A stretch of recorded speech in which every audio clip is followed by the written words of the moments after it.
hemos con este curso en algún punto decidido democratizar el exprimido diario que te hacemos a tu recorrido y a tu experiencia en el campo de la defensa, desde la perspectiva académica y política. Así que, Jorge, tenés la palabra y bueno, nada, un gustazo, compañero, que nos estés acompañando.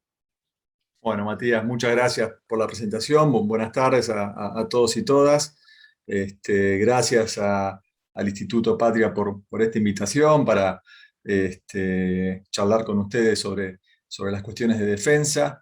De vuelta, Matías, muchas gracias por la cálida presentación. La verdad que para mí es un verdadero honor poder compartir la gestión con compañeras y compañeros tan comprometidos y con tanta lealtad, ¿no? Así que, por supuesto, además es un honor para mí poder compartir este panel con Nilda. Nilda, bueno, nada, ¿qué más puedo decir de ella?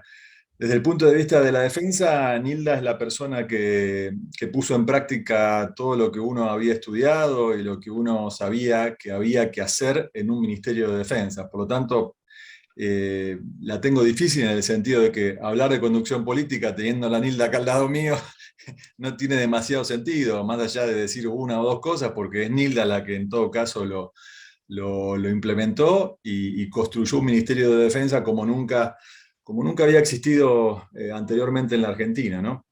Así que en todo caso voy a dejar esa parte para ella, que la conoce mejor que nadie.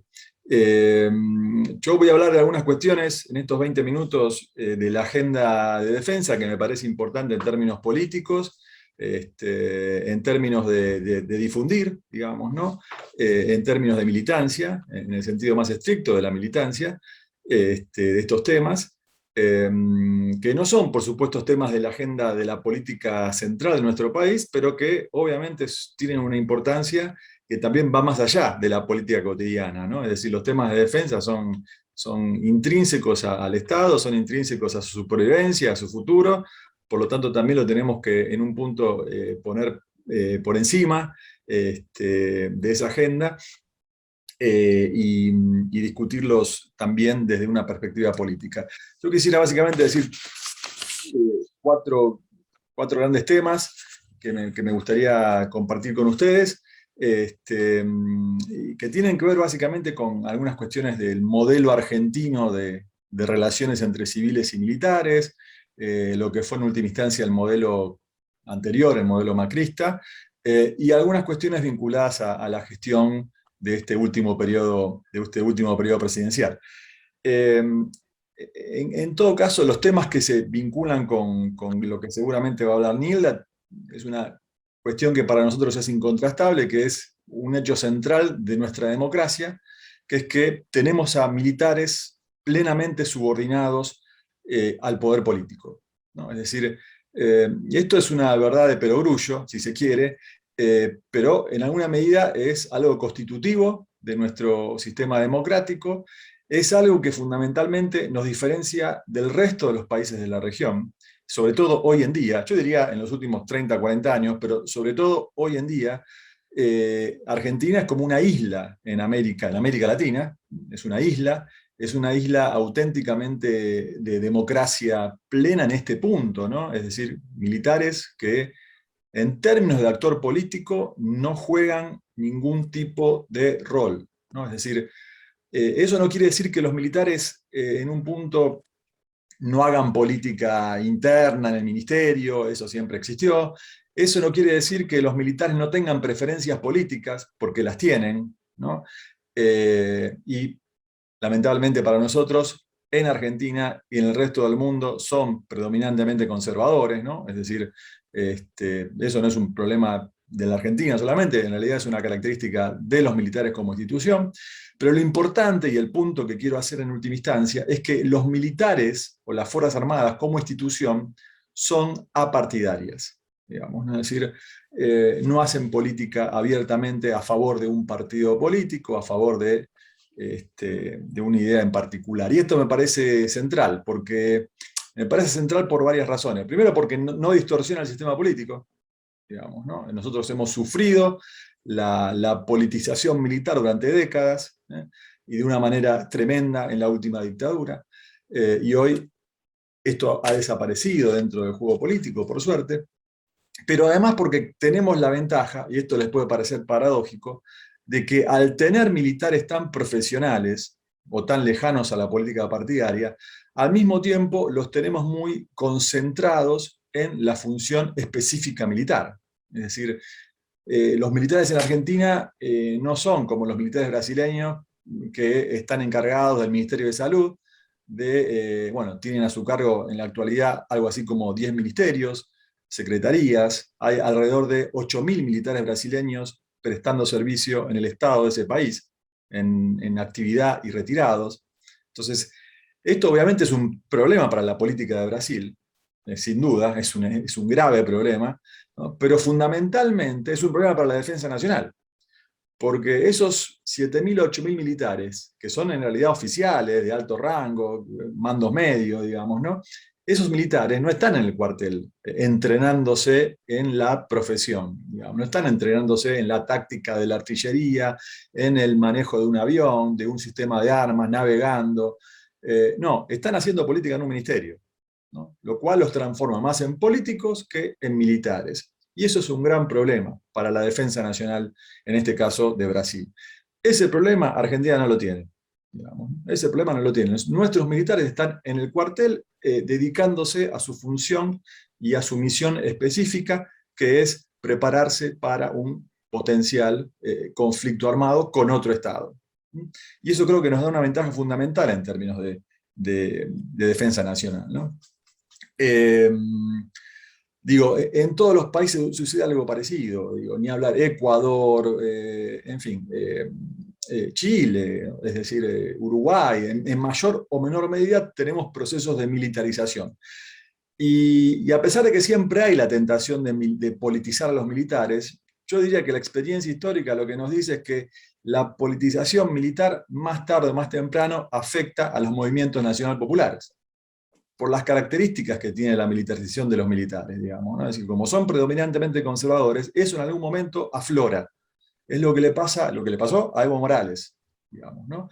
Como Evo Morales no pudo, o no quiso, o no pudo llevar adelante una reforma militar al estilo nuestro, al estilo de la Argentina, los militares en algún momento básicamente lo que hicieron es seguir la línea conservadora que siempre tuvieron y lo removieron del poder, a pesar de que Evo hizo muchísimo por las Fuerzas Armadas de Bolivia. Las reequipó, intentó profesionalizarlas, digamos, ¿no? Aumentó el presupuesto, las jerarquizó simbólicamente, en fin. Entonces yo diría que la Argentina tiene esa ventaja que tenemos que preservar. Yo diría 2 o 3 cosas más en este primer punto. Ustedes seguramente van a escuchar que siempre, y esto no es una crítica a nosotros, digamos, ¿no? Me parece que es una crítica a la política en general, que por supuesto se acentúa con nosotros, porque nosotros siempre nos acusan además de ser antimilitares, en fin, de no querer a las Fuerzas Armadas, digamos, ¿no? Siempre es el prejuicio predominante. Pero en realidad los militares y aliados afines en la sociedad civil nos mencionan la cuestión de la falta de equipamiento, de los problemas de deterioro material. Y yo diría que esto evidentemente es cierto. O sea, nadie puede negar que la Argentina ha atravesado un periodo de desinversión, de falta de equipamiento, etcétera, etcétera. Eso es evidente. Ahora, esas personas que nos dicen o nos critican por eso, no contemplan las otras fortalezas que la Argentina tiene en materia de defensa nacional. Porque la defensa nacional no son solamente los llamados fierros, digamos, ¿no? O sea, la defensa nacional es más que los fierros, digamos, ¿no? O sea, un ejemplo muy, si se quiere, muy superficial, pero no menos válido. Argentina, cuando fue a la guerra de Malvinas, destinaba el 4% del PBI a la defensa, tenía armamento súper sofisticado para la época, y sin embargo perdió la guerra. O sea, es decir, el tener fierros, entre comillas, no garantiza ganar una guerra. Entre otras cosas, lo que garantiza ganar una guerra o tener una defensa viable es que la estrategia nacional esté muy alineada con la estrategia militar. Digamos. Es decir, que la política sea la que guíe la defensa y eventualmente un conflicto, pero que sea la política, digamos, ¿no? Y eso Argentina lo tiene muy alineado, ¿no? Lo tiene muy alineado, lo tiene muy bien, si se quiere. Otra cosa que tenemos muy bien es el sistema de formación, y acá me hago autobombo, digamos, ¿no? Acá me hago autobombo por la institución que nos toca en este momento gestionar, pero cuando uno habla con oficiales nuestros, y por el trabajo que tenemos, nos toca hablar también con oficiales de otras Fuerzas Armadas, la preparación que tienen nuestros militares es de primer nivel. O sea, es muy buena. Tenemos militares muy bien formados, y por supuesto esto excede a la Universidad de la Defensa, esto es una tradición que viene de arrastre, que por supuesto nosotros tratamos de profundizar, y que yo creo que tiene que ver con que el sistema universitario argentino en general es muy bueno. Entonces hay un efecto derrame sobre el sistema de formación militar, porque muchos profesores son los mismos. Entonces, y esto también es un capital en términos de defensa, digamos, ¿no? Porque esos militares después pueden incorporar sistemas de arma con mayor facilidad, digamos, ¿no? Son buenos gestionando, en fin, me parece que esto es importante. Después hay otra cuestión que Nida la conoce mejor que nadie, que es que tenemos un Estado Mayor Conjunto, personalmente creo que es el más desarrollado de toda la región. Nuestro Estado Mayor Conjunto, que es la institución que tiene la función de guiar operativamente a las Fuerzas Armadas, cuando las Fuerzas Armadas tienen que movilizarse en el caso de un conflicto y demás, está muy desarrollado doctrinariamente, organizacionalmente, digamos, ¿no? Y piensen ustedes que un Estado Mayor Conjunto tiene la función principal de ver a las Fuerzas Armadas en la dimensión de la llamada conjuntez, del funcionamiento conjunto de las tres fuerzas, cosa que por supuesto no existió en Malvinas, donde se pelearon tres guerras distintas, una la Fuerza Aérea, una la Armada y una el Ejército, ¿no? Entonces el Estado Mayor Conjunto es esa institución que por supuesto países que pelean muchas guerras la tienen recontra desarrollada. Por ejemplo, Estados Unidos o los rusos, ¿no? Y acá también la tenemos muy desarrollada en comparación con América Latina. Yo diría que hay un cuarto punto vinculado a esto, que es la industria. En Argentina hay mucho nivel de integración entre industria militar, universidades, organismos estatales, digamos, ¿no? Tenemos desarrollos científicos de primer nivel en áreas que son claves para la defensa, ¿no? Satélites, vectores, drones, en fin, son áreas que obviamente tienen uso dual y que, como es evidente, no tengo que decir mucho más, tienen una importancia para la defensa tremenda.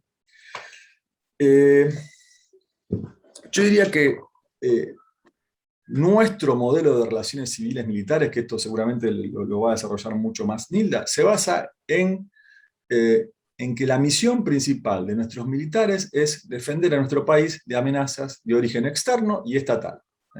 Nuestro modelo de relaciones civiles militares reivindica el rol fundamental de una fuerza armada de cualquier parte del mundo desarrollado, de las democracias que la oposición añora, digamos, ¿no? En esas democracias, las Fuerzas Armadas hacen lo mismo que nosotros, es decir, prepararse para enfrentar a otros estados, ¿no? Las Fuerzas Armadas en Estados Unidos no se despliegan para combatir al narcotráfico o para perseguir criminales. No, las Fuerzas Armadas de Estados Unidos las entrenan para enfrentarse a los rusos, a los chinos o a otro estado. Lo mismo en Europa, ¿no? Ese es nuestro rol en todo caso en términos de misión militar. Durante la gestión macrista, como ustedes sabrán, hubo un retroceso desde este punto de vista. Se sancionó un decreto que derogó parcialmente uno que había sido sancionado durante la gestión de Nilda, que era el decreto reglamentario de la Ley de Defensa. Nilda, con mucha iniciativa política, en un momento en el que la defensa estaba siendo cuestionada, ¿no? Se promulgó este decreto que congelaba, digamos, ¿no? Que reforzaba el espíritu de la ley de defensa, estableciendo que las agresiones que enfrentaba las Fuerzas Armadas tenían que ser de origen externo y, sobre todo, estatal, ¿no? Macri deroga este decreto, el 727, lo deroga, lo reformula, y saca la parte de estatal. cuando solamente deja agresiones de origen externo, abre la puerta para cualquier tipo de fenómeno que tuviera ese origen, ¿no? Narcotráfico, terrorismo, etcétera, etcétera. Acá hay un problema que tiene en todo caso el neoliberalismo en Argentina, un problema serio en términos de defensa nacional, que yo creo que es una contradicción en términos de aquellos militares o incluso adherentes que apoyan a este espacio político, porque creo que el neoliberalismo como sistema de alianzas doméstico e internacional invariablemente lleva a reforzar, ¿no?, la alianza con los Estados Unidos. O sea, no hay manera de que un proyecto político neoliberal en Argentina se aleje de Estados Unidos. Es indudable que para el neoliberalismo la alianza con Estados Unidos es central. Y lo muestran tanto las experiencias neoliberales que hemos tenido en la Argentina. Ahora, desde el punto de vista de la defensa, el problema de esto es que a Estados Unidos no le interesa que Argentina tenga fuerzas armadas preparadas para enfrentar a otro Estado, ¿no? Para Estados Unidos, históricamente, el rol que deben cumplir los militares de la región es, en todo caso, colaborar con la agenda de seguridad que ese país determina. Ese es el rol que Estados Unidos le asigna. No quiere que Argentina se prepare para pelear con otro Estado porque ese rol lo cumplen ellos. En todo caso, lo que hacen ellos es usar a nuestros militares para enfrentar sus problemas de seguridad interna. Aplaudo a Estados Unidos, pero no es lo que nos sirve a nosotros, digamos, ¿no? Es decir, lo que le sirve a Estados Unidos es, bueno, ¿para qué quiero a los militares colombianos? Y bueno, que peleen al narcotráfico. ¿Para qué quiero a los militares de Argentina? Bueno, para que nos ayuden contra el terrorismo, contra el narcotráfico, contra la piratería, etcétera, etcétera, digamos, ¿no? Pero no nos interesan que se dediquen a la cuestión de enfrentarse a un enemigo convencional estatal. Entonces, el gobierno de Cambiemos orientó a las Fuerzas Armadas, primero normativamente y después con algunos hechos, en esa dirección, digamos, ¿no?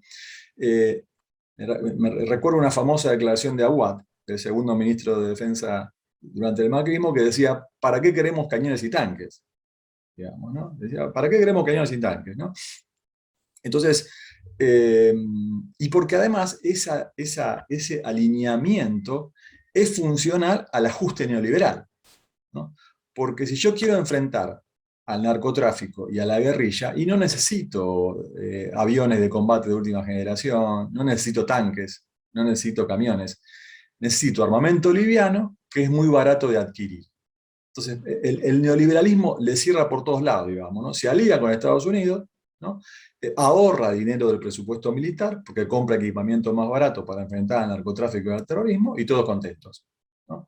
Y además, eventualmente, abre la puerta para usar a los militares en la represión de distintos grupos domésticos considerados amenazas para la seguridad pública. En la actualidad, los mapuches en el sur. Distintas voces pidiendo a los militares, etcétera, etcétera.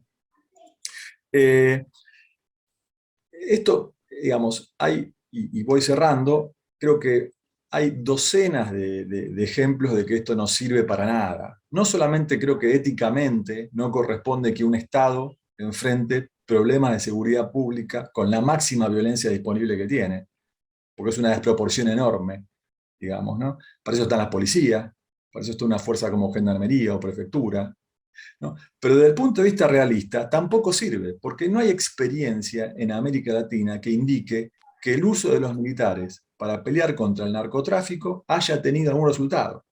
México es un desastre desde que intervinieron los militares. Colombia no ha logrado frenar el problema del narcotráfico. Entonces los militares no son la respuesta, ¿no? Más allá de que después sufren las consecuencias, porque corrupción, los juzgan cuando obviamente se exceden en el uso de la fuerza, porque no están preparados para eso. Entonces, no tiene sentido. Más aún cuando Argentina está repleta de fuerzas de seguridad. Es el país de América, esto les puedo pasar las cifras después, que tiene la mayor cantidad de fuerzas de seguridad cada 100.000 habitantes. 800 miembros de fuerzas de seguridad cada 100.000 habitantes. Más que Colombia, más que México, más que Estados Unidos. Y por supuesto nuestros fenómenos de seguridad pública son importantes, no hay que minimizarlos, pero están muy lejos de lo que sucede en Brasil, Colombia o México, digamos, ¿no? Sin embargo, tenemos más fuerza de seguridad. Termino con lo siguiente. Sí, acá me hacen una pregunta, es lo que decía recién, digamos, ¿no? Hay mucha experiencia de uso pero todas fallidas empíricamente, ¿no? La delincuencia aumenta, no es que disminuye, ¿no? Yo mencionaría 2 o 3 cosas de la gestión actual de defensa. Me parece que hay 2 o 3 cosas que se hicieron en muy poco tiempo, que son realmente muy disruptivas en términos de la agenda nuestra, que creo que la tenemos que mencionar políticamente, ¿no? Es decir, la gestión actual hizo cosas que eran reivindicaciones históricas de los militares. La primera, el blanqueo salarial de sumas no remunerativas. Muchísima plata, muchísima plata. Esto se hizo al poco tiempo de asumir Agustín Rossi. Esto implicó un aumento importante de salarios de los militares en actividad y de los retirados. Era una larga deuda que los militares todo el tiempo nos lo recordaban. Bueno, esto se hizo. Segundo, FONDEF, ¿no? Es un fondo específico para adquisición, para modernización de equipamiento militar. Es mucho dinero, por supuesto falta porque, por supuesto, la deuda es grande, digamos, ¿no? por el deterioro. Pero estamos hablando de un fondo que ya está usándose, ¿no? Y que le permite a los militares tener un horizonte de adquisiciones para los siguientes años, ¿no? Es mucho dinero, la idea es vincular esto con las pymes nacionales para que haya también un impacto en la economía. Y lo tercero, y más específico y más puntual, se publicó una nueva directiva de planeamiento de la defensa nacional, que es súper interesante, la recomiendo a todos si la pueden leer, está disponible, que es un cambio importante respecto a la última DPDN del macrismo, digamos, ¿no? Es decir, es una DPN que retoma lo que había hecho Nilda, que retoma la centralidad de las agresiones de origen externo y estatal, que por primera vez menciona enfáticamente a Malvinas, como una cuestión vinculada a la defensa nacional, ¿no? Es muy interesante y creo que es disruptiva en términos sobre todo de la DPN del macrismo. Ya había habido un proceso de planeamiento que había comenzado con Nilda, de hecho es Nilda la que lo lanza por primera vez, y que bueno, ya tiene su tercera o cuarta fase, ¿no? Así que yo diría, estamos frente a un panorama digamos, para cerrar, que en términos de hechos concretos de gestión se ha hecho mucho, ¿no? Y además yo creo, me permito decir, que desde nuestro movimiento, tanto en el gobierno anterior como en el actual, se han hecho cosas que han permitido que la defensa realmente sea muy parecida a la de los países que se admiran en la oposición. Digamos, ¿no? Decía, Nilda implementó el gobierno político de la defensa en Argentina. Y no hay muchos países en el mundo que tengan algo parecido. O sea, les puedo asegurar que no hay muchos países en el mundo. O sea, estamos al nivel de las democracias más avanzadas del planeta en ese tema. Y además Neil avanzó en muchísimas otras cosas, por supuesto, ¿no? O sea, no quiero reducirlo a eso, pero... Y después en esta gestión se implementó un fondo concreto para reequipamiento, ¿no?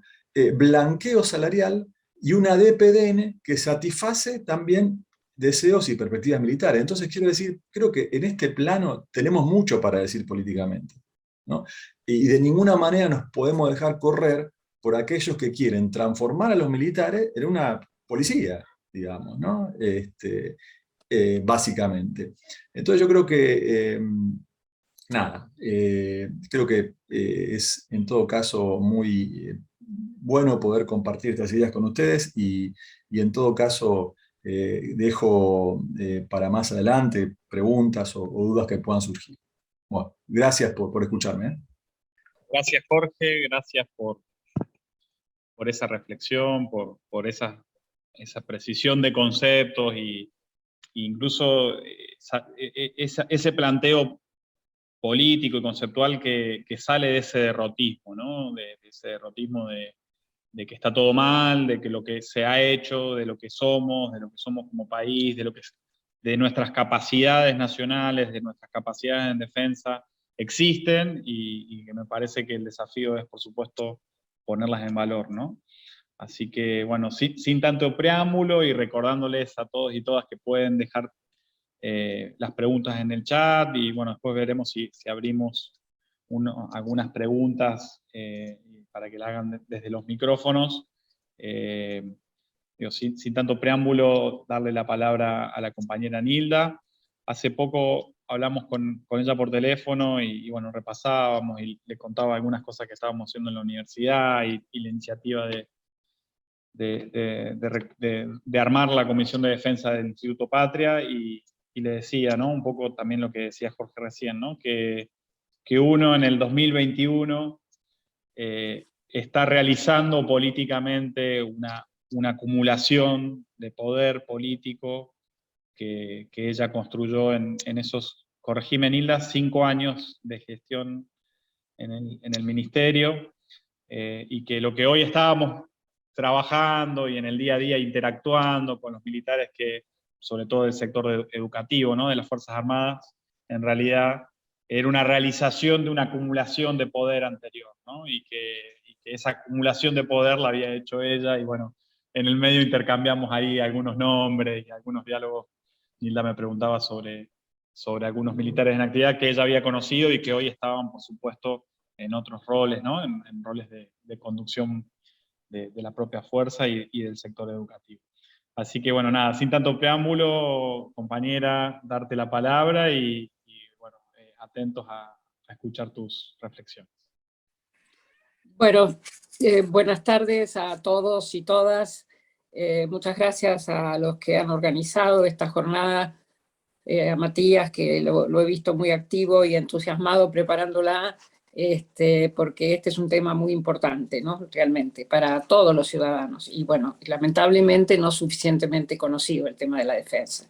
Felicitaciones al Instituto Patria también por elegir este tema como un tema en el que deben formarse los militantes, en el que deben conocer, que deben tener opinión propia y, bueno, y deben saber la razón de muchas cosas que a veces, por no comprender bien la naturaleza de la defensa, pueden interpretarse mal o no comprenderse. Y, bueno, muchas gracias también a los participantes, ¿no? Porque muestran que tienen un interés por este tema, y eso es fundamental. Es participar, es también para comprender, es para entender, es para contribuir, para aportar, y para poder a su vez difundir lo que se va sacando en limpio a otros sectores, a otros compañeros y compañeras con los cuales uno a veces tiene relación en distintos ámbitos laborales o barriales o de cualquier tipo, y que es importante a veces acercarles estas ideas. Y, bueno, muchas gracias, ¿no? a Jorge y a Matías por la cantidad de elogios. No les crean en cuanto a que yo hice todo eso que me adjudican, porque es una generosidad por parte de ellos. Pero, bueno, sí, lo que sí puedo ratificar es un enorme compromiso que tengo con el tema. Cuando asumí el ministerio en el año 2005, el presidente Kirchner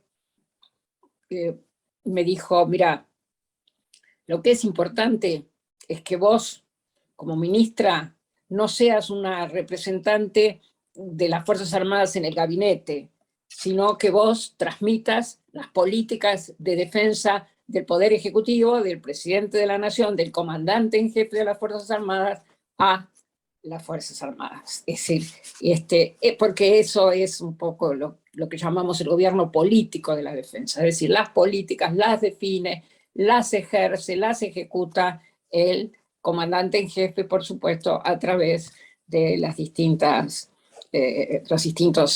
estamentos, el ministerio, obviamente, fundamental.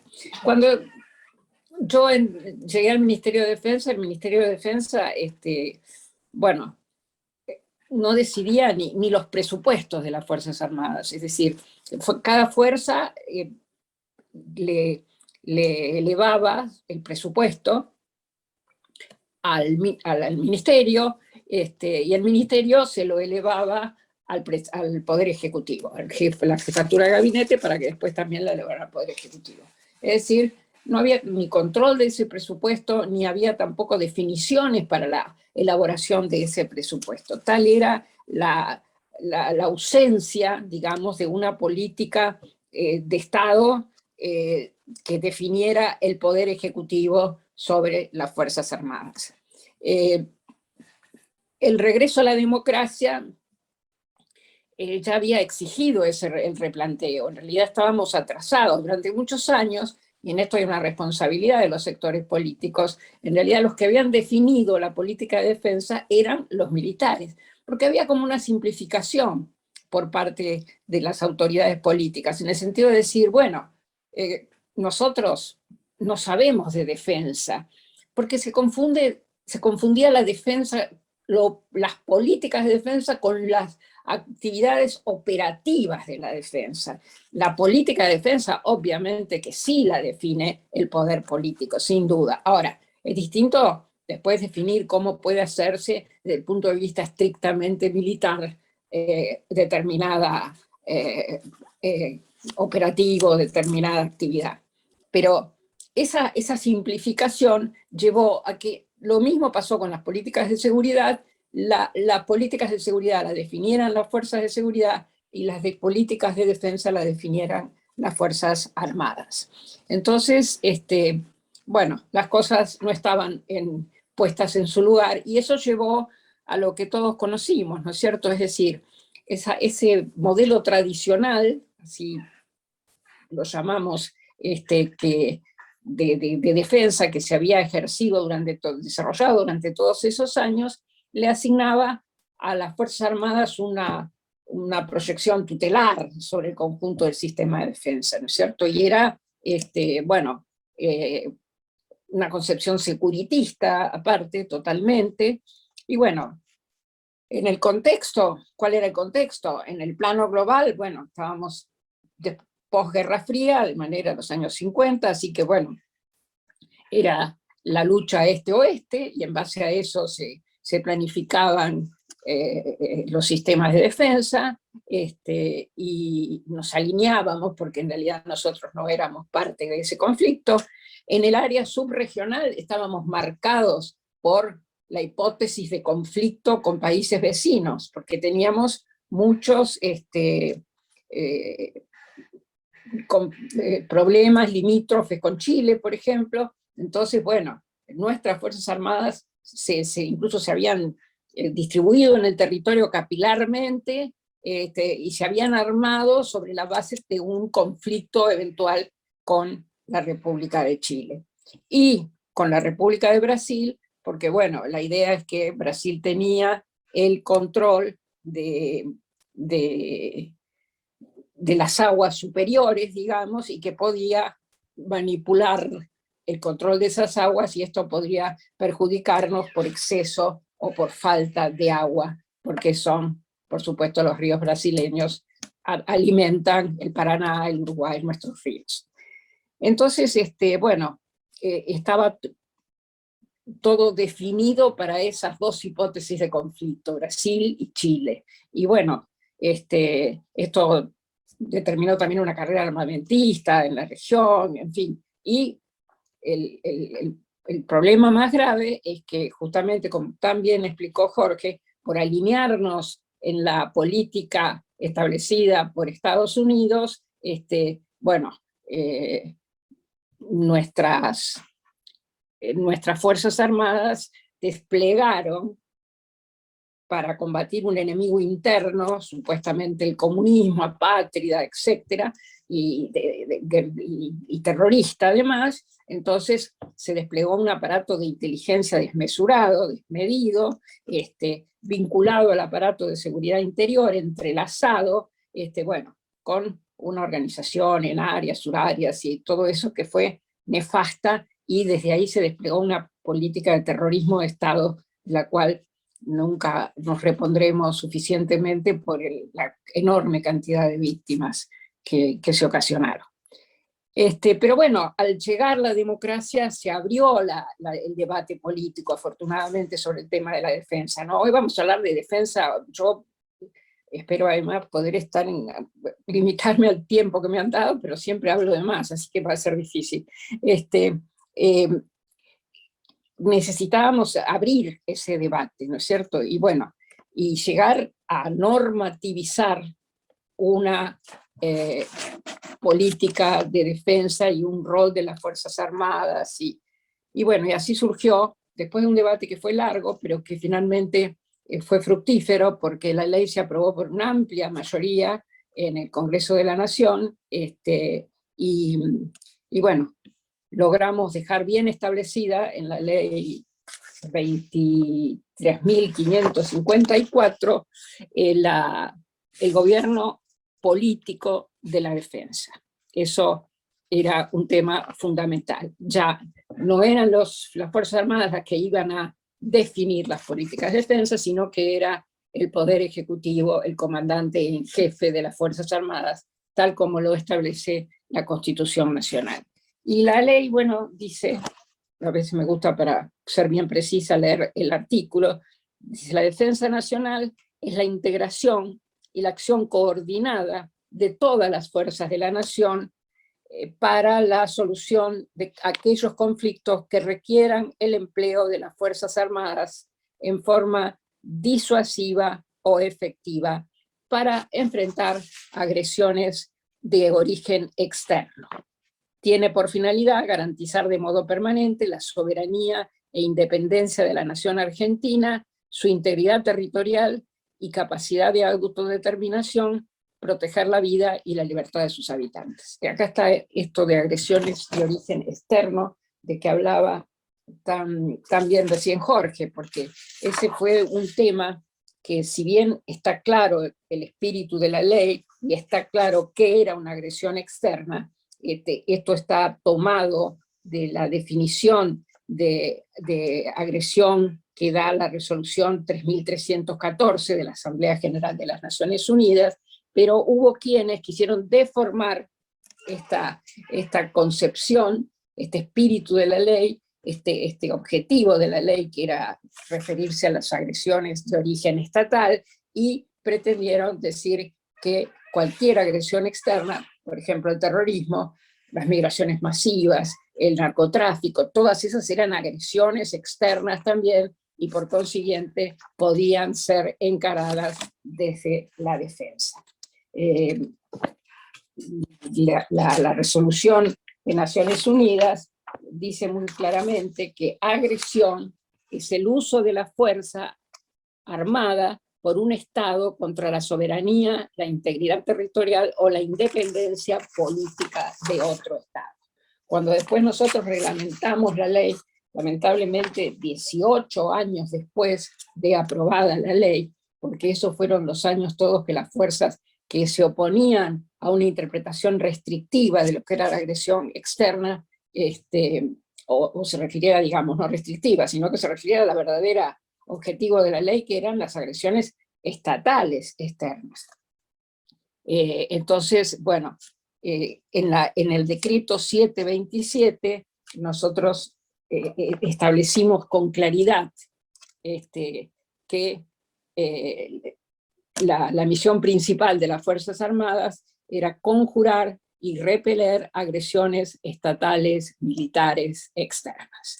La discusión debería haber quedado saldada acá, pero bueno, se siguieron algunos teóricos y académicos de la interpretación más amplia, que permitía seguir los lineamientos del Pentágono y los intereses de Estados Unidos. En este sentido ya lo explicó con mucha claridad recién Jorge, pero bueno, siguieron insistiendo en que acá había una zona gris, y esa zona gris, bueno, podía ser utilizada para usar las Fuerzas Armadas para otras finalidades. A pesar después de la claridad de la Ley de Seguridad Interior, que ratifica los principios de la Ley de Defensa en el sentido de que la defensa no podrá nunca abarcar situaciones de seguridad interior, y establece una división clara entre seguridad y defensa. Esto fue además después ratificado por la Ley de Seguridad Interior, que es unos años posterior a la de defensa, porque solamente prevé la participación de la defensa en situaciones de problemática de seguridad interior, cuando sea solicitado por un comité de crisis que crea la ley, y ese comité de crisis tiene un procedimiento para apoyar, para pedirle al Ministerio de Defensa apoyo, y ese apoyo se referirá solamente a la afectación de servicios de arsenales, intendencia, sanidad, veterinaria, construcciones y transporte, así como de elementos de ingenieros y comunicaciones. Es decir, queda claro, digamos, el límite que se establece, que incluso de la colaboración que puede haber en alguna hipótesis en que pudiera pedirse colaboración a la defensa desde la seguridad. Bueno,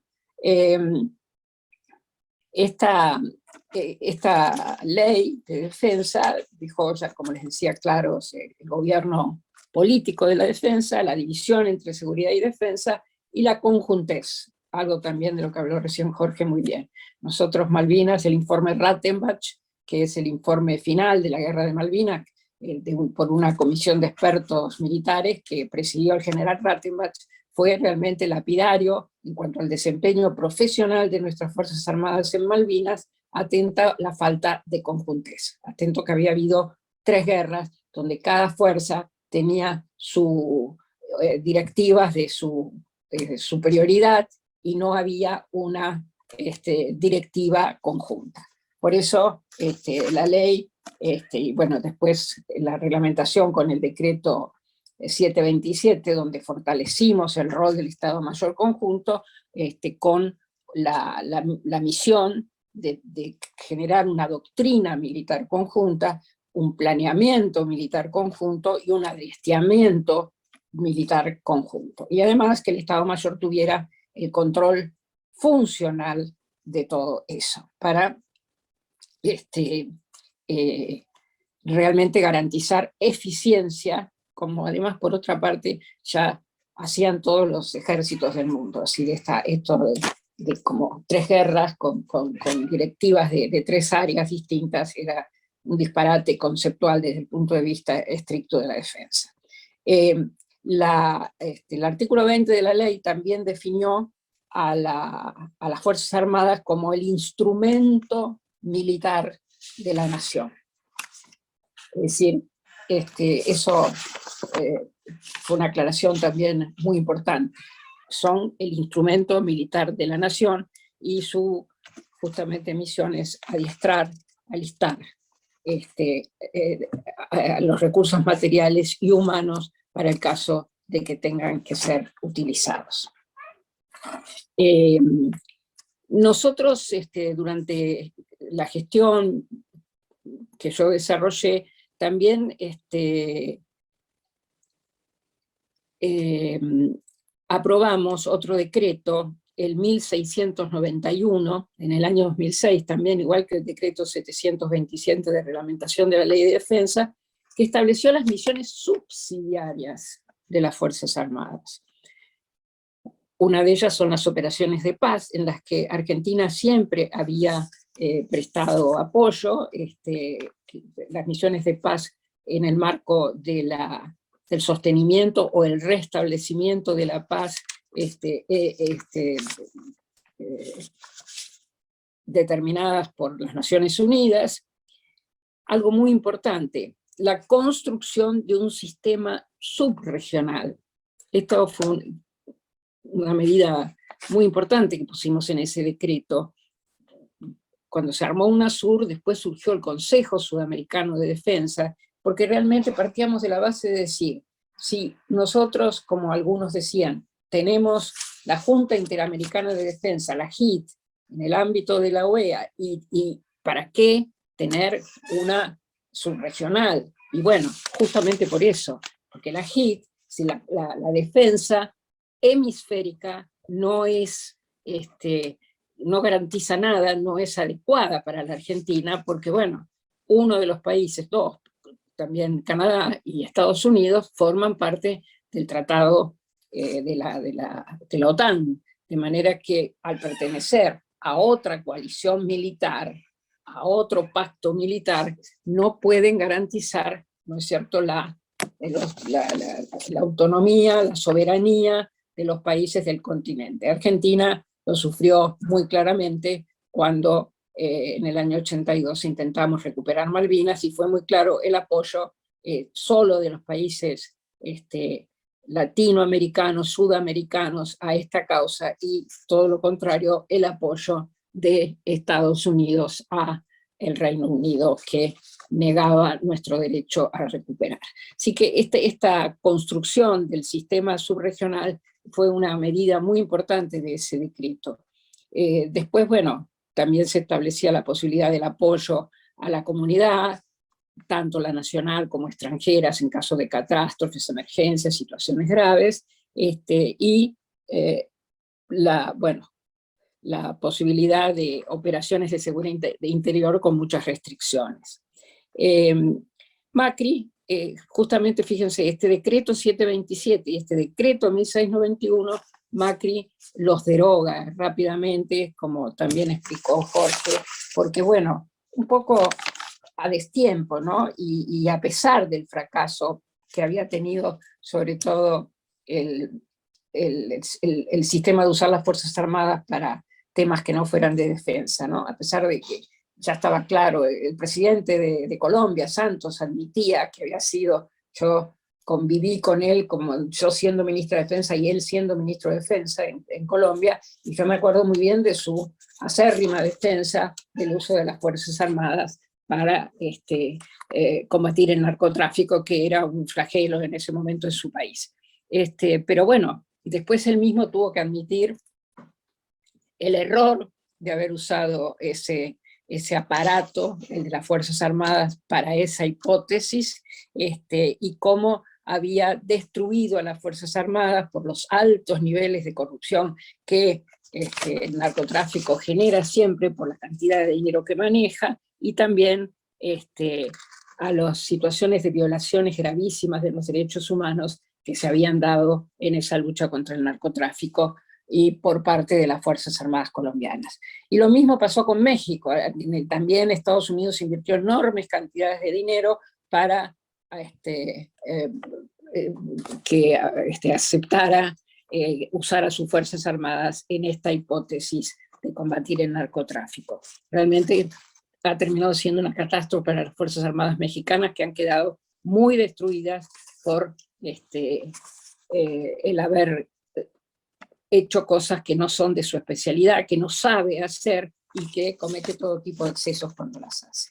Pero bueno, a pesar de esta tendencia mundial, Macri derogó estos dos decretos, también el del sistema, el que preveía la posibilidad de la creación del sistema subregional, y además hizo descivilizó el Ministerio de Defensa, que puso una cantidad de militares a dirigir o a desarrollar políticas y gestiones del ministerio, que hasta ese momento nosotros habíamos hecho un gran esfuerzo para especializar a civiles en defensa y que pudieran estar en condiciones justamente por eso de desarrollar las políticas de defensa. Y también hizo una ley de derribo, que por suerte nunca usó, ¿no? Porque es anticonstitucional, es criminal, ¿no? Si sospechamos que en un avión puede estar habiendo transporte de mercaderías ilegales, que nosotros lo podamos derribar, ¿no? Y la emergencia en seguridad pública, una creación muy imaginativa y siempre de las peores, como las que siempre tenía su ministra de Seguridad, Patricia Bullrich. Así que bueno, justamente no es casualidad que las primeras cosas que se hicieron en la gestión del ministro Rossi, ya con la presidencia de Alberto Fernández, fueran recuperar la esencia del decreto 727 y del decreto 1691, y entonces tener de vuelta prohibidas claramente las funciones de las Fuerzas Armadas en políticas de seguridad interior y en combate a lo que se llamaban las nuevas amenazas o las guerras híbridas, en fin, todas esas nombres con los cuales se designaban más o menos cosas similares.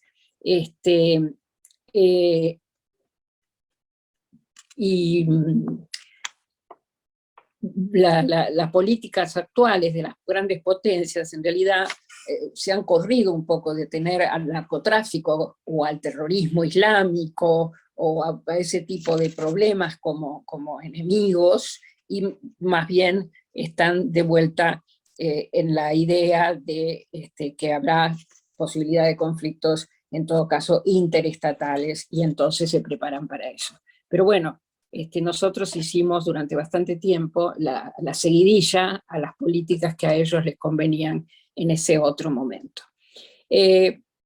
Cuando se agotó el tema de la hipótesis de conflicto, porque además de modernizar todo el sistema legislativo de la defensa y de la seguridad interior, también era necesario después modificar el planeamiento, un planeamiento que estaba previsto para situaciones de hipótesis de conflicto con países limítrofes, y a eso, bueno, obedecían las estructuras que teníamos, el despliegue, la educación que recibían, la formación y el entrenamiento que recibían nuestras tropas. Y bueno, adoptamos el sistema del planeamiento por capacidades, así se llama, es decir, un planeamiento que tiene en cuenta la incertidumbre respecto del oponente, en un mundo cambiante, en un mundo con mucho de impredecible, donde al haber caído la Unión Soviética, ya las motivaciones y la polarización de la Guerra Fría ya no tienen significado, y entonces ya no tienen sentido, y entonces, bueno, hay que desarrollar medios de probable empleo en el marco de lo que Argentina defiende, que es una estrategia defensiva y disuasiva. Porque estamos en un mundo con posibilidades de conflictividad crecientes, porque conflictos que se van a ir generando por la necesidad de acceder, o por la necesidad de algunos países de querer acceder a recursos naturales, valiosos, escasos, desde el agua hasta, por supuesto, el petróleo, y bueno, y entonces hay que estar preparados para eventuales conflictos, que no sabemos bien cómo van a ser, ni si van a ser, por suerte, esperemos que no, pero bueno, tenemos que tener sí una estrategia defensiva, disuasiva y además flexible, que nos permita estar en condiciones de afrontar la situación que se pueda presentar. La Global Trends 2035, que es un estudio hecho por el Consejo Nacional de Inteligencia de Estados Unidos,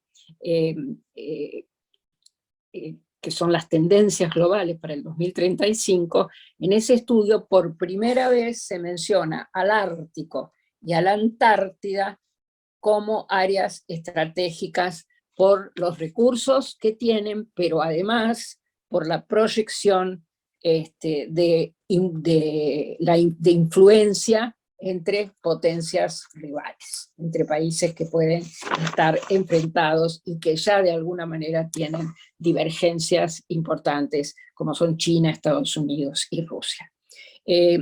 A pesar de la cláusula transitoria primera de la Constitución Nacional, que nos obliga a una solución pacífica del conflicto de Malvinas, diplomática, por distintos medios de cooperación en organismos multilaterales, etcétera, nosotros tenemos que tener una capacidad de control y de vigilancia sobre nuestro Atlántico Sur, que es una zona de enorme importancia, no solo por los recursos, sino también por el acceso a la Antártida y por la existencia de los pasos naturales que tiene hacia el Océano Pacífico, que el Océano Pacífico va a ser el océano del futuro, ya no el Atlántico, porque sobre el Pacífico están países muy ricos y centros financieros internacionales también muy importantes, es decir, que la actividad económica, financiera, global, se va a dar más en el marco del Pacífico. Entonces esos pasos naturales,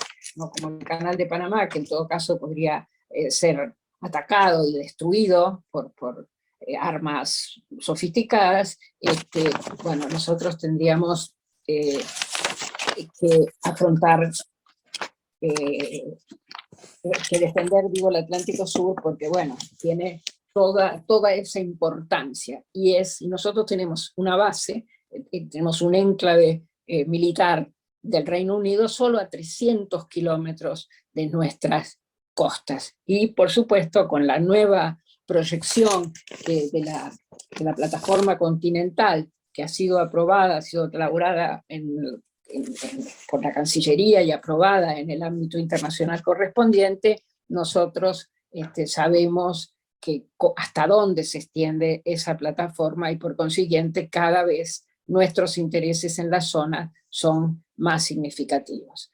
En síntesis, yo diría que tenemos una estrategia defensiva basada en el principio de legítima defensa. Seguimos sosteniendo la doctrina Calvo y Drago, y bueno, la defensa se orienta estructural y organizativamente hacia la disuasión de potenciales agresiones externas por parte de Fuerzas Armadas de otros países, y queda fuera del sistema de defensa nacional, absolutamente fuera, la producción de inteligencia que no sea inteligencia estratégica, operativa, militar y estratégica militar.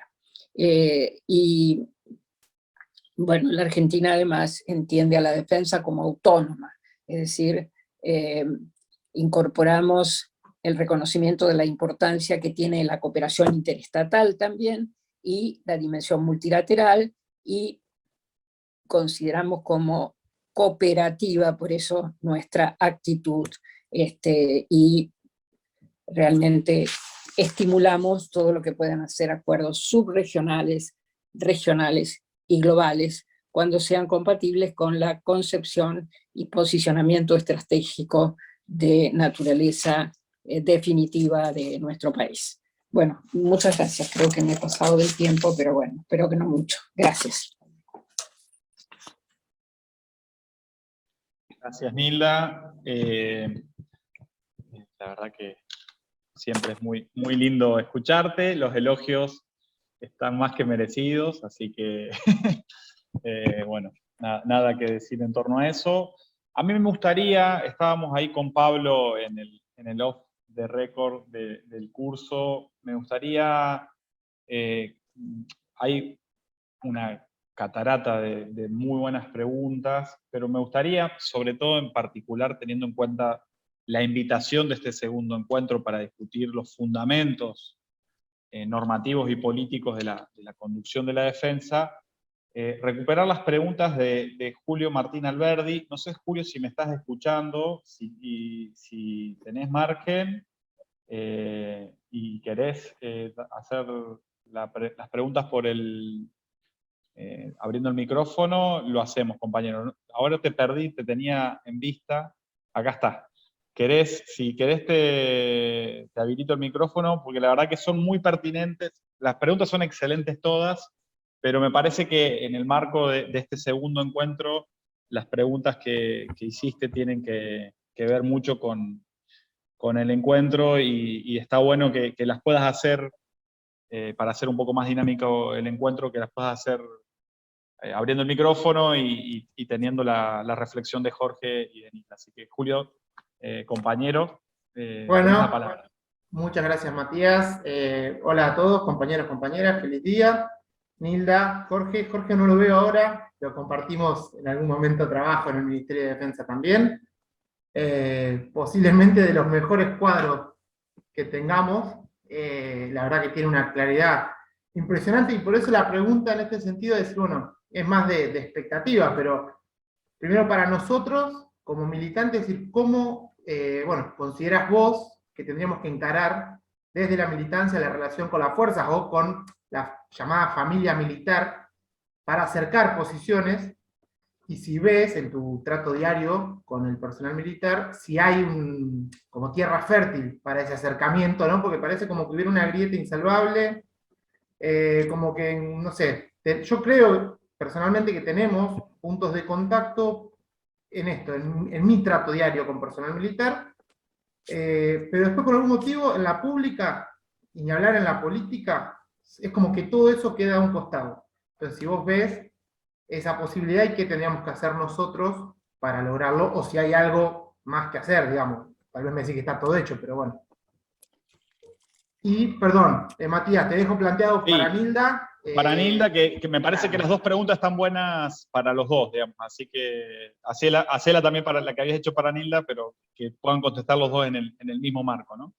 Bien, y Nilda, bueno, en tu caso más vinculado también a la cuestión desde la dirigencia política, bueno, sí, sin caer en lo obvio que la economía y lo social se come todo, ¿por qué crees que nos cuesta tanto o es tan difícil darle, no centralidad, pero al menos algo de relevancia en la agenda pública a los temas de defensa, pero no para, digamos, atajar penales, para estar todo el tiempo corriendo, perdón, yo vengo del interior, corriendo la coneja de atrás, y teniendo vos como ministra o como diputada, teniendo que salir a explicar después de algún suceso desafortunado o de alguna, no sé, nos tiran o nos atacan con el tema de la defensa y vos tenés que salir a explicar lo que hiciste, sino que vos puedas sentarte más allá de la academia y más allá de estos espacios que son propios nuestros, digo, para hablar con la sociedad en general y explicarle lo que nos explicaba recién. Si mira, la ley de defensa es esto, dice esto, nosotros hicimos esto, queremos ir por este camino.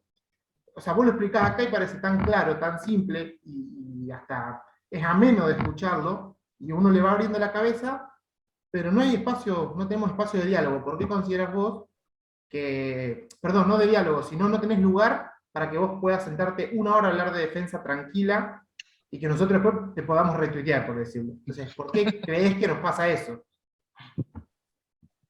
Gracias, Julio. Jorge, si querés, y buenísimas las preguntas, porque la verdad que son de la inquietud político-militante que queremos reflexionar, tener, discutir. Así que gracias, Julio. Jorge, si te parece. Sí, no sé si quiere arrancar Nilda. Arranca vos, Jorge, primero. Yo, bueno, no sé, creo que también hay alguna responsabilidad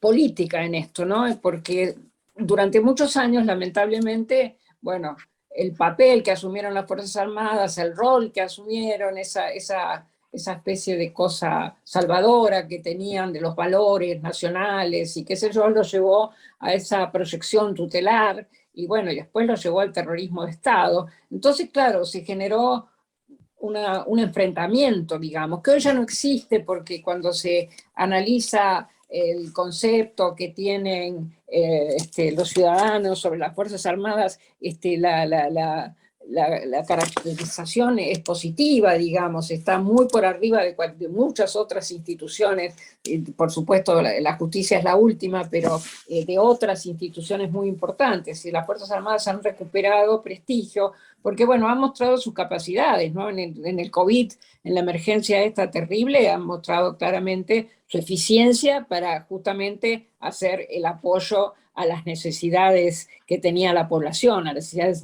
sanitarias, al despliegue. Bueno, lo vemos en las elecciones, a veces ya estamos acostumbrados, pero realmente sin el despliegue que hacen las Fuerzas Armadas y toda la tarea previa que desarrolla el Estado Mayor Conjunto a través del comando operacional que se creó también en estas leyes de las que hablábamos, bueno, no tendríamos elecciones tampoco. Es decir, que hay una cantidad de tareas que son muy útiles y justamente esto que planteaba Jorge, esta actitud no partidaria de las Fuerzas Armadas, pero respetuosa del orden constitucional y de acatamiento al comandante en jefe de las Fuerzas Armadas, bueno, han hecho posible esta recuperación de prestigio y esta actitud que es útil para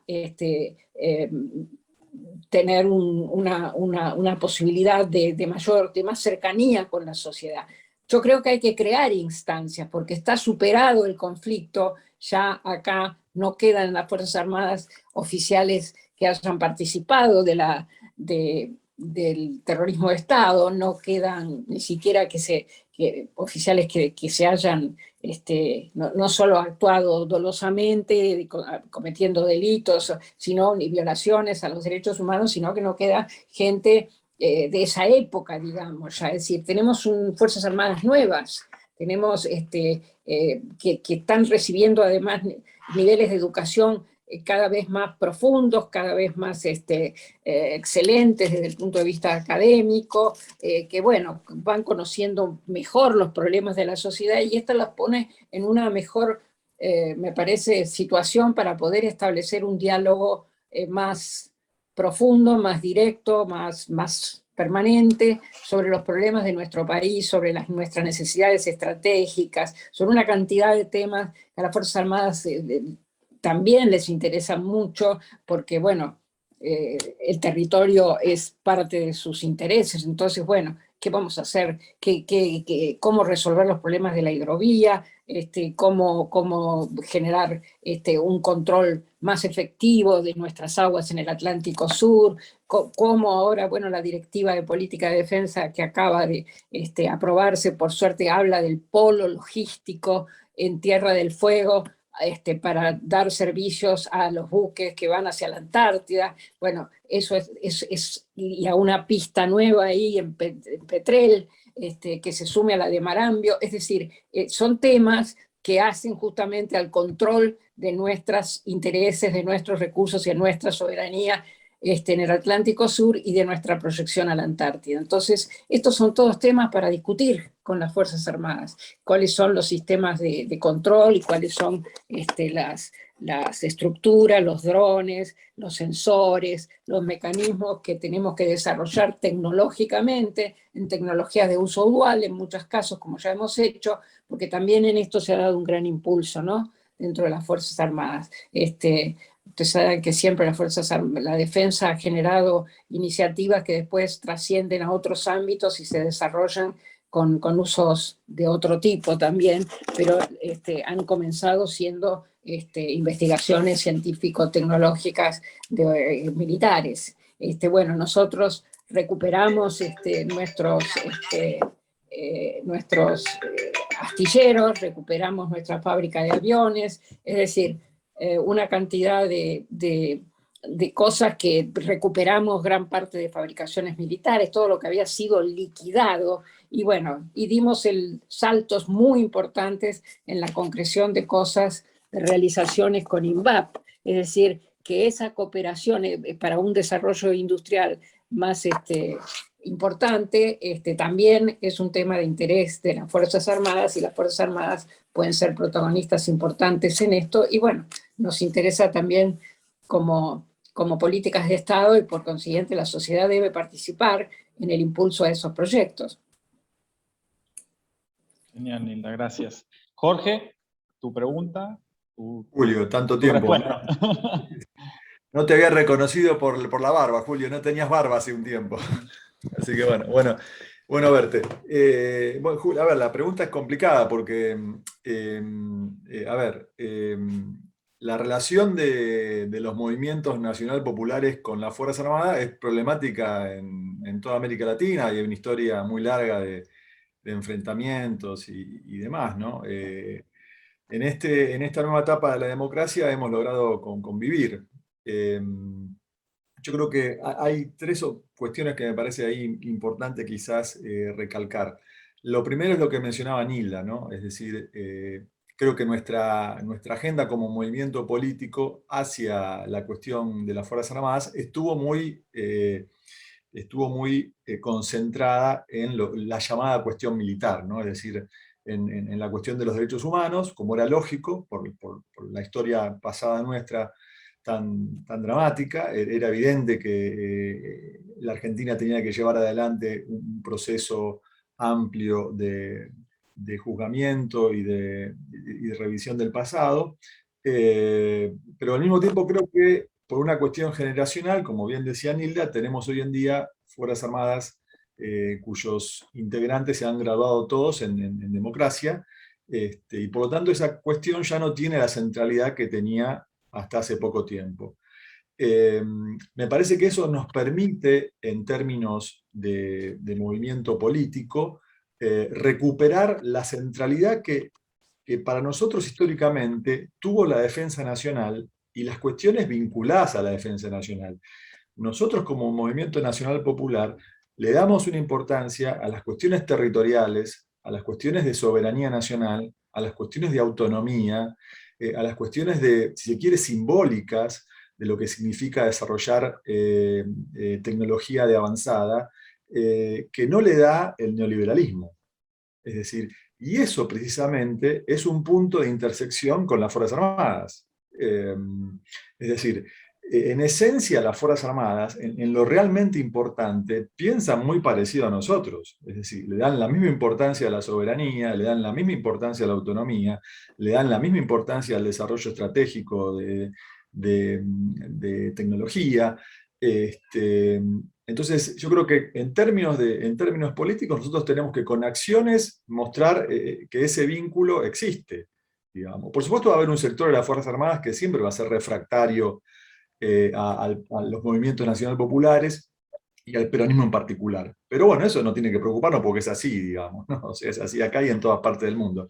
Pero quiero decir, me parece que en términos políticos más amplios, y para recuperar sectores que quizás los hemos perdido, me parece que tenemos que mostrar ese vínculo intrínseco que existe entre nuestra visión de la política y la esencia de una Fuerza Armada, digamos, ¿no?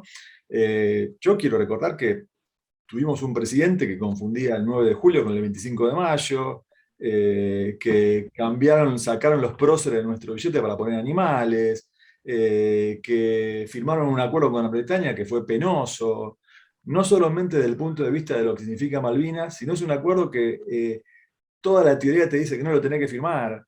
Entonces, claramente el neoliberalismo es un movimiento en donde los temas de soberanía, de autonomía, de desarrollos tecnológicos de avanzada, tienen un rol secundario o terciario, digamos, ¿no? Entonces, creo que hay que mostrar eso, digamos, ¿no? Hay que tratar de mostrar eso como un modo de, bueno, de acercar, si se quiere, ambos mundos, ¿no? Y lo otro que me parece es lo que decía al final de la charla anterior, mostrar que más allá de lo discursivo, más allá de las palabras lindas que podamos pronunciar, en este año y medio se han hecho concretamente cosas muy importantes, ¿no? Blanqueo, FONDEF, una DPDN que pone a cuestiones centrales para los militares en un lugar de mucha importancia, digamos. Esas son cosas concretas, ¿no? No son palabras lindas, digamos, ¿no? Y eso lo hizo nuestro movimiento. Entonces creo que los militares reconocen, los militares, digamos, cuando uno habla con ellos, son conscientes de la importancia. Lo que pasa es que vienen de muchos años.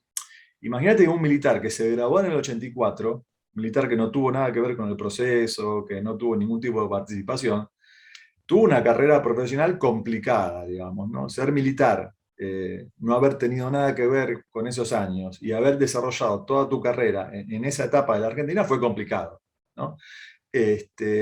Entonces, bueno, estas cosas son en última instancia como gotas de agua en un desierto, ¿no?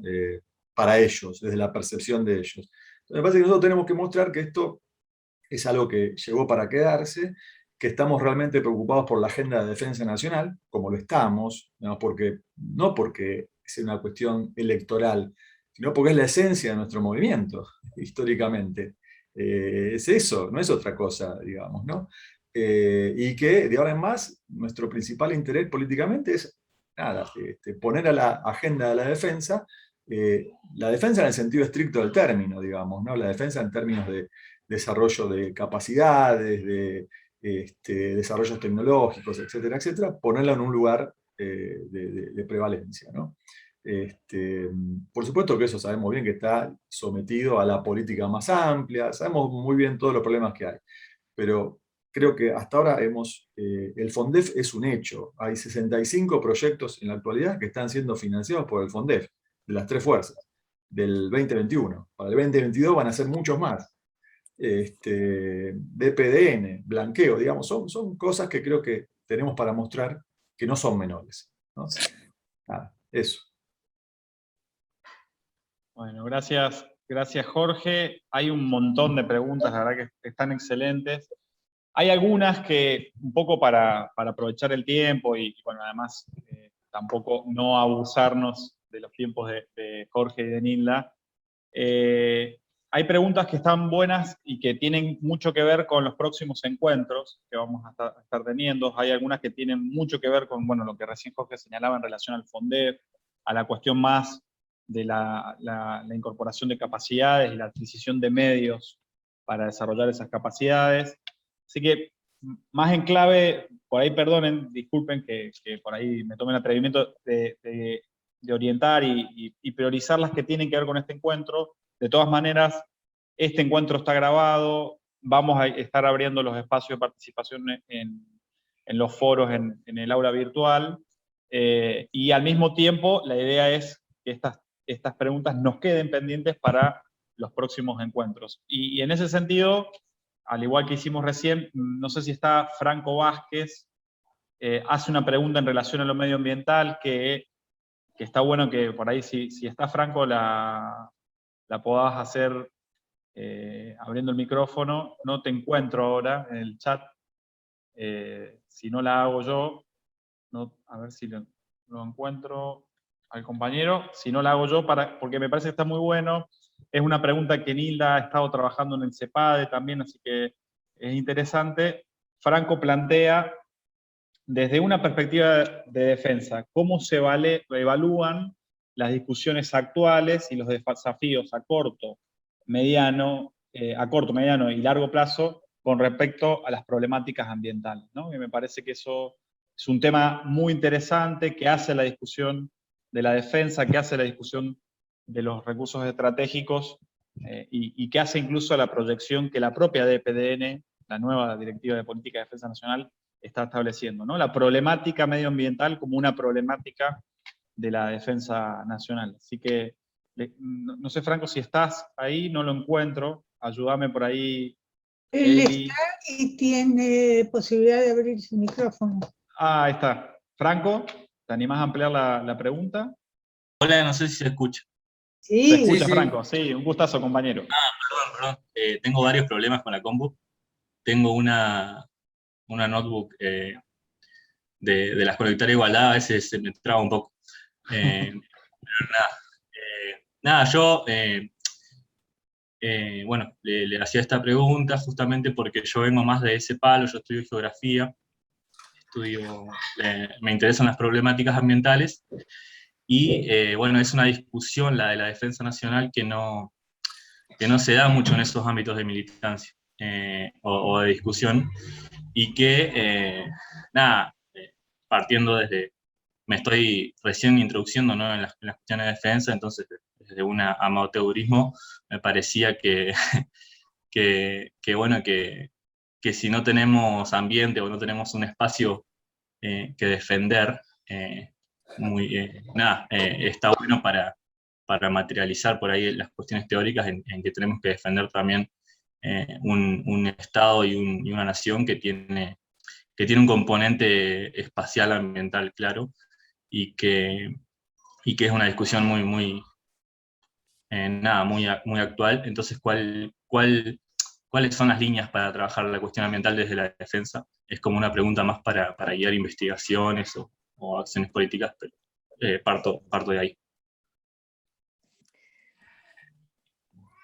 Jorge, Nilda, no sé quién quiere. Gracias, Bueno, Franco. No sé, yo, obviamente que es un tema de enorme importancia para el mundo, y no solo desde el área de la defensa, sino, por supuesto, es un problema que tiene una entidad suficiente como para ocupar un espacio propio, y que todas las otros sectores del Estado tengan que ocuparse cada uno desde su perspectiva del medio ambiente, porque bueno, es la continuidad del planeta, ¿no es cierto? Y tenemos realmente pronósticos muy negativos, ¿no? Y vemos las consecuencias de lo que el hombre hizo con su propio planeta, ¿no? Y bueno, sabemos que si no corregimos nuestros hijos, nuestros nietos, no sé, nuestros bisnietos ya no sé si van a tener planeta. Entonces, pero bueno, no soy a veces, aunque me doy cuenta de la importancia de este tema, no soy tan optimista porque veo que cuando se reúnen las cumbres, por supuesto que en el diagnóstico se coincide, pero después falta que las grandes potencias asuman las responsabilidades como para empezar a corregir, a revertir parte por lo menos, o a no seguir avanzando en el deterioro. En la defensa desde ya hay preocupación por ese tema. Yo no he estado especialmente trabajando en los grupos que están con ese tema, pero bueno, ya en la época que yo estaba en el ministerio, me acuerdo que empezamos a hablar de reservas, de zonas de reserva. Las Fuerzas Armadas tienen una cantidad de predios, y bueno, algunos de ellos los establecimos como reserva, y bueno, y las Fuerzas Armadas asumieron el compromiso de ahí, bueno, preservar el hábitat, preservar la biodiversidad, preservar los animales de ese lugar, para lo cual hubo que poner una cantidad de limitaciones a veces a ejercicios militares, a actividades propias de las Fuerzas Armadas. Para eso a veces usaban esos predios, pero que podían ser negativas para, o afectar, digamos, a la biodiversidad en la zona. Y bueno, y realmente esa iniciativa, que fue un convenio que firmamos con parques nacionales en ese momento, realmente fue muy bienvenida por las fuerzas. Yo tenía mis miedos de que esas limitaciones al uso amplio de esa zona sin limitaciones, bueno, no fuera precisamente bien acogido, pero no, lo fue, y realmente, bueno, creo que se hizo esa contribución y se asumió el compromiso de seguir aumentando las extensiones que se incorporaran a este sistema de reserva y de preservación. Así que, pero bueno, es mucho más que eso lo que hay que hacer, ¿no? Lamentablemente yo no soy una especialista en el tema de medio ambiente, pero no hay duda que es el gran tema de la humanidad hoy, es la preservación de este planeta, ¿no? Jorge. No, coincido con Hilda. Yo tampoco soy un especialista en el tema. Sabía algo de las reservas naturales, entre otras cosas porque en el rectorado tenemos todo un gran espacio con reproducciones de cada una de las reservas y de información, que son muchas, y esto es de la época de Nilda. Y después la otra vertiente que me parece que es interesante analizar como agenda de investigación es el uso de las Fuerzas Armadas en cuestiones medioambientales, ¿no?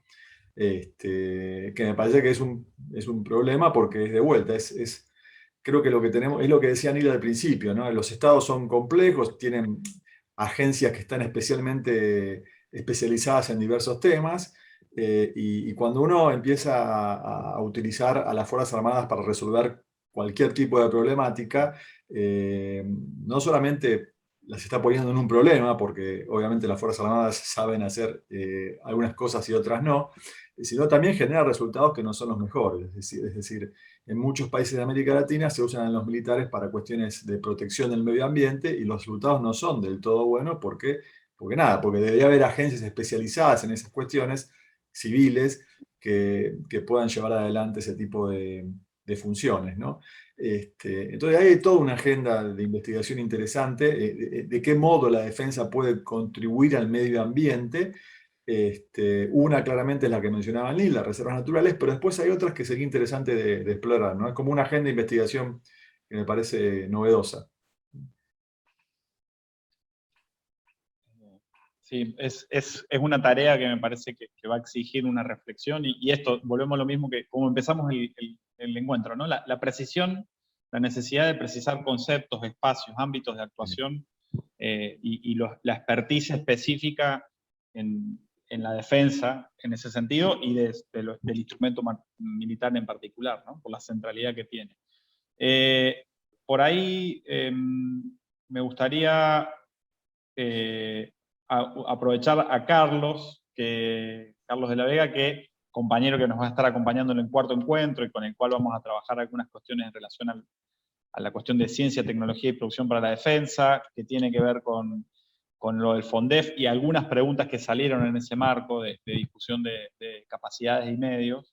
Pero me parecería interesante, Carlos, que su pregunta está interesante y es un pendiente bien de la coyuntura actual, que es la discusión en torno acerca del voto militar, ¿no? Así que, Carlos, si querés hacer un poco esa pregunta que tiene el domingo pasado como marco, la terrible, contundente que hubo hoy en Plaza de Mayo, si querés hacer esa pregunta sobre el voto militar, y ahí abierto el micrófono para vos, compañero. Sí, Matías, ¿me escuchas bien? ¿Se me escucha Sí. bien? Sí, bien. Sí. Después podemos hacer también, quizás incorporar algún comentario aparte antes de introducirme lo que vos nos convocás. Un comentario, podemos agregar un buen capítulo cuando nos toque hablar sobre el tema del medio ambiente y la defensa, en el sentido de que va a ser uno de los grandes escenarios, ella es uno de los grandes escenarios de disputa, ¿no? O sea, y del mismo. Pero vamos a la pregunta, bueno, un poco tributario a uno de los compañeros que está con nosotros acá, Pablo Gali, que nos consiguió el dato fresco de cómo se había votado en las mesas de la Antártida. Para quienes no lo sepan, las mesas de la Antártida son sumamente representativas de la estructura de las Fuerzas Armadas en sí, desde dos puntos de vista. Primero, por la distribución de personal que hay en la Antártida en relación a las Fuerzas Armadas, o sea, gente de Fuerza Aérea, de Armada y de Ejército. Y segundo, por los niveles jerárquicos que también van, digamos, tenés suboficiales y oficiales en un reparto bastante representativo de lo que ocurre después en las Fuerzas Armadas que están en el continente. En ese sentido, operan como una especie de mesa testigos de cómo puede ser el voto de las Fuerzas Armadas. Y bueno, y se viene repitiendo, y no fue esta la excepción, de un mayoritario apoyo a las versiones más conservadoras, ¿no? Sacaron casi el 95% los candidatos de Juntos por el Cambio en el voto, digamos, en el 85%,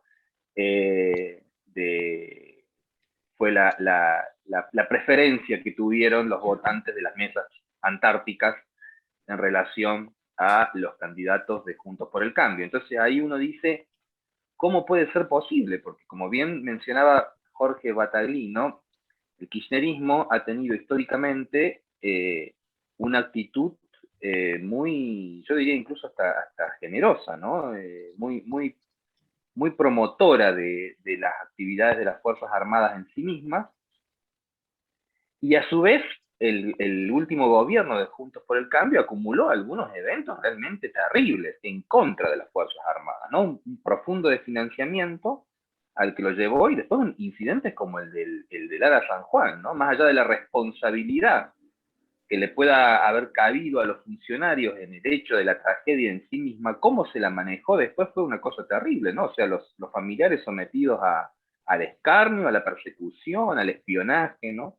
Pero parece ser que esas cosas son indiferentes, ¿no? Incluso a los mismos miembros de las fuerzas que padecen eso, ¿no? Estoy seguro que si uno pudiera tomar la intención de voto en la base de submarinos de Mar del Plata, encontraría que no hizo mella la situación del submarino Ara San Juan. Y en ese sentido la pregunta, ¿no? ¿Cómo es posible esto? Y cómo se lo revierte, ¿no? Después de haber dado tantos signos positivos de acompañamiento y de promoción de las Fuerzas Armadas por parte del kirchnerismo, que este espacio de la vida institucional y la gente que lo integra y la gente vinculada a ello, la famosa familia militar, le siga siendo tan hostil, ¿no? Bueno, ¿cuál es el premio para esta pregunta tan difícil? La dejamos al último propósito, Nilda. Bueno, primero hay en la Antártida, por ejemplo, pero no explica la totalidad del problema, pero en la Antártida especialmente, bueno, ahí la comunicación está muy limitada, evidentemente. Han recibido un solo discurso, aún pudiendo ver algún televisión en alguna medida y todo eso, pero bueno, no ven C5N, ¿no? Así que como que deben escuchar, no sé bien qué escucharán, pero debe ser TN o algo muy parecido. Es decir, la información está muy deformada, está muy limitada, deformada, no existe prácticamente. Entonces, y hay lo que mencionó en algún momento Jorge, ¿no? Hay como una cultura, hay como una situación, sí, yo diría cultural básicamente, de valores que fueron recibiendo durante años que son contrarios a los valores del peronismo, aunque si después uno analiza tema por tema, uno dice, bueno, escúcheme, Tandanor, el gobierno, bueno, fue un gobierno teóricamente peronista, pero bueno, el menemismo la destruyó, la llevó a la quiebra, la privatizó mal, y encima casi entró en quiebra en un concurso muy largo, y por suerte no se destruyó del todo porque hubo un grupo de trabajadores que siguieron manteniendo cierto funcionamiento, y bueno, eso impidió que se destruyera totalmente la importantísima infraestructura que tiene Tandanor.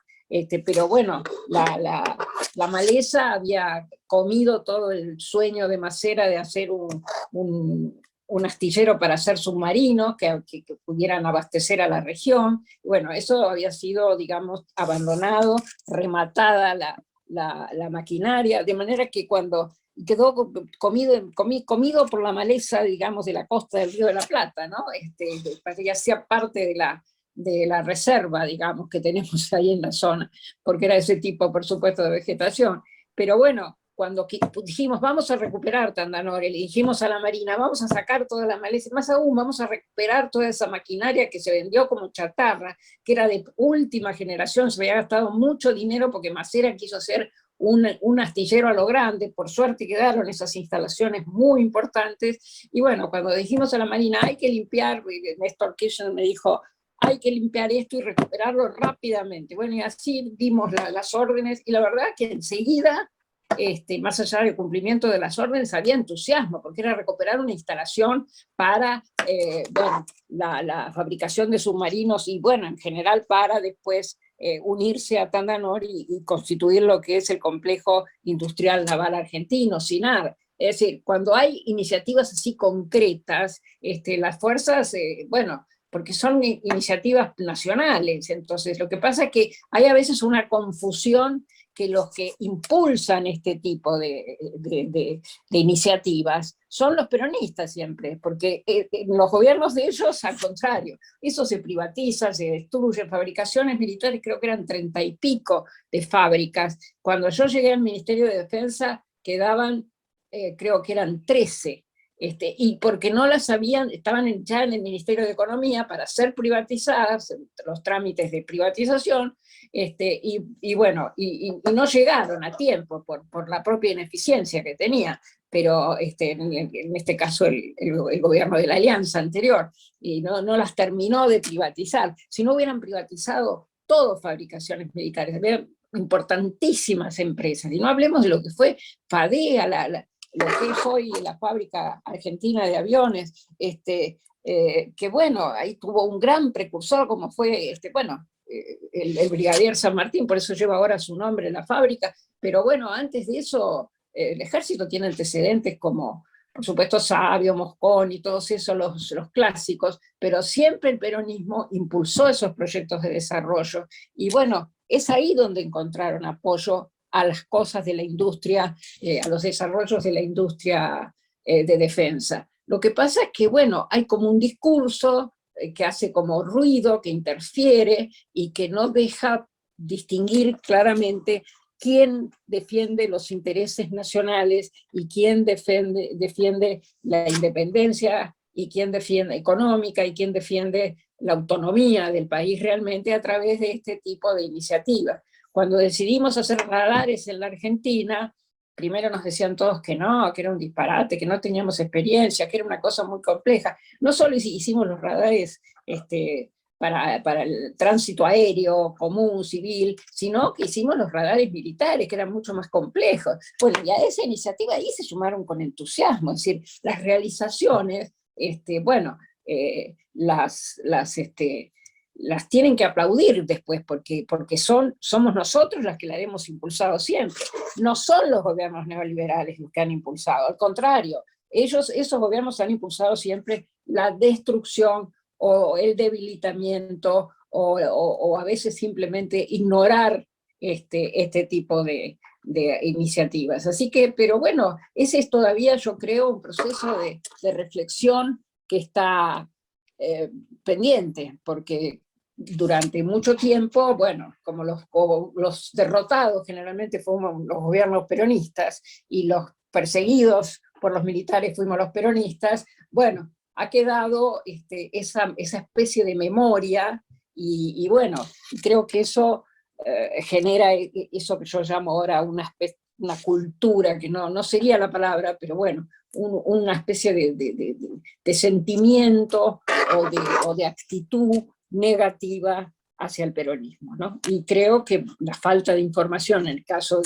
de Ushuaia, de Antártida, muy claramente, bueno, la falta de información tiene que haber sido decisiva, y eso seguramente, la información que llega ha sido minuciosamente definida para que no abriera los ojos de nadie.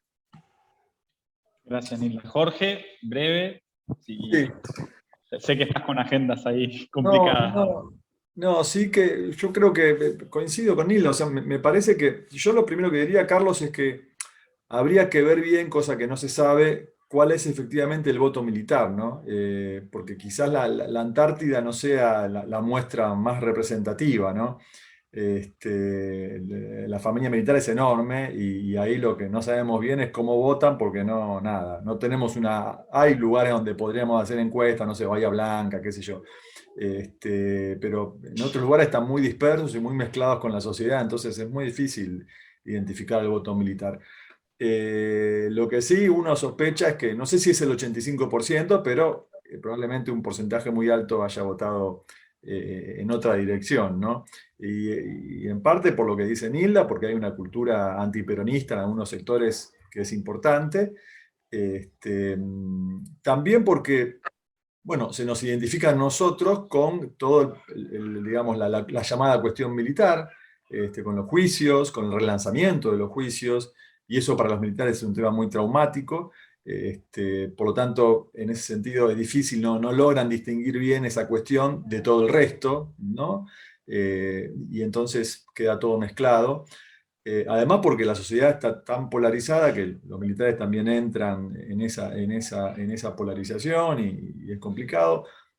Además, por lo que yo mencionaba antes, creo que en cualquier sociedad el porcentaje de militares conservadores es alto de por sí. Es decir, las encuestas que hay en países como Estados Unidos, en europeo, no bajan el 65%, ¿no? Es decir, 65% de los militares van a votar siempre partidos políticos más de derecha o de centro derecha, es así, digamos, ¿no? Y entonces, nada, me parece que tenemos una serie de factores que hacen que esta idea que hay de un voto militar que no es favorable a nosotros, bueno, se acerque bastante a lo que suceda, ¿no? Aunque reitero, harían falta datos, cosa que no tenemos. Entonces, es una conjetura que estamos haciendo. Yo reitero lo que mencioné antes, me parece que como movimiento político nacional popular tenemos mucho para mostrar en términos de defensa, en términos de la convergencia de nuestros valores con los valores de las Fuerzas Armadas. Me parece que no es que no podemos decir, el problema me parece que lo tienen del otro lado, digamos, ¿no? Porque ellos tienen más problemas en explicar la agenda estricta de la defensa. Lo que me parece es que a veces lo que sucede es que el militar como ciudadano, en su cálculo político, pesan más factores que no tienen que ver estrictamente con la defensa nacional. Digamos, porque si solamente ponderaran las cuestiones de defensa nacional, nos tendrían que votar a nosotros. Me parece que en ese cálculo que hacen están pesando más otro tipo de valoraciones que los acercan más a la oposición, digamos, ¿no? Porque si no es medio como inexplicable el voto, por ejemplo, en la Antártida. Y ahí voy a lo que dice Nilda. Hay una cuestión de información, y si uno cree que hace falta información en la Antártida, yo creo que hace falta información en otros lugares también, respecto a estas cosas que se están haciendo, y eso en parte es responsabilidad nuestra, y es también responsabilidad nuestra como Movimiento Nacional Popular, y no lo digo por ninguno de los y ninguna de los que están aquí presentes, porque todos tenemos interés por la defensa, es también, digamos, manejar los prejuicios que tenemos como Movimiento Nacional Popular respecto a las Fuerzas Armadas. Digamos, porque a veces esos prejuicios son como obstáculos para poder transmitir todo lo que se ha hecho en ese plano, ¿no? Es decir, con los compañeros y compañeras a veces es difícil hablar de los temas de defensa. No en este ámbito, donde por supuesto estamos todos interesados, pero hay en otros ámbitos donde estos temas son más difíciles de plantear, ¿no? Entonces me parece que tenemos que hacer un esfuerzo de publicitar, digamos, ¿no? De difundir estas cuestiones para que efectivamente se conozcan todo lo que se ha hecho en este plan, ¿no? Bueno, excelente. Gracias, Nilda. Gracias, Jorge. Cerramos con las buenas respuestas a la pregunta más compleja, pero que hace al ejercicio de la conducción política de la defensa, que hace, digo, desde la dimensión estratégica a la dimensión política, pasando también por la dimensión económica. Digo, no quiero que quede planteado que las discusiones que hacen a la adquisición de medios y capacidades quede obviada, porque de hecho lo vamos a estar trabajando en los encuentros que vienen. Ya son 20:25, es hora de los compromisos familiares en la cena, así que bueno, agradecerles la participación a todos y todas, agradecerles las buenas preguntas, el buen clima de trabajo, de reflexión, de debate, y agradecerles por supuesto a Jorge y a Nilda el tiempo, la dedicación, el espacio en las agendas de ellos para darse y darnos ese tiempo tan valioso para la formación, para la reflexión, para el debate, ¿no? Gracias, Nilda, gracias, Jorge, en ese sentido.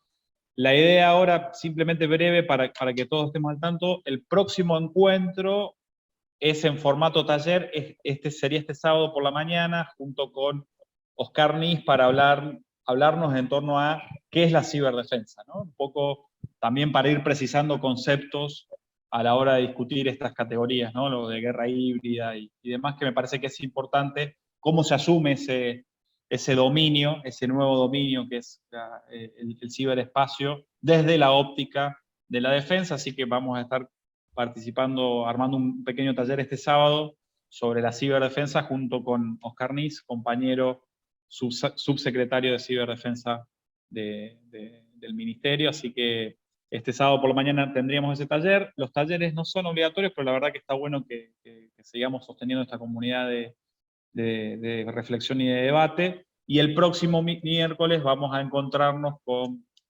una discusión más de la dimensión internacional de la defensa, con dos compañeros también de lujo, con Guillermo Carmona y con Roberto de Luise, para pensar esa dimensión internacional de la defensa, ¿no? Y entre paréntesis, nuestro principal problema geopolítico, ¿no? Que es la ocupación ilegal e ilegítima de las Malvinas y las islas del Atlántico Sur. Así que gracias a todos y todas, gracias por supuesto Nilda y Jorge, y nos estamos viendo este sábado y el próximo miércoles con más del encuentro y el curso de formación del Instituto Patria en temas de defensa. Un abrazo a todos y todas.